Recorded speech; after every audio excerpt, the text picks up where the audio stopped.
आमच्यासाठी हे दोघं बी मेलेत आता. आमचं पोरांचं काय, आमचं काय परिस्थिती काय आमचं आता.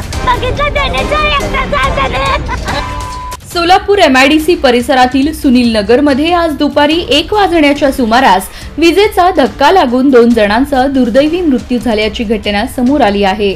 मिळालेल्या माहितीनुसार अशोक पोगुल यांच्या घराच्या गच्चीवर जाहिरात फलक काढण्याचे काम सुरू असताना MSEBच्या सर्व्हिस वायरचा स्पर्श होऊन दोघांचा मृत्यू झाला. चंद्रशेखर नारायण डोंतुल वय 42 राहणार विठ्ठल नगर MIDC आणि गंगाधर ताटी वय 40 राहणार सुनील नगर अशी मृतांची नावे आहेत. या घटनेनंतर परिसरात खळबळ उडाली.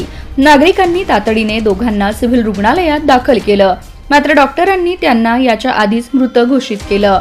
ही बातमी समजताच नातेवाईकांनी हंबरडा फोडला, तर मृतांपैकी एकाच्या पत्नीने माझी पोरं पोरकी झाली असं रडत सांगितलं.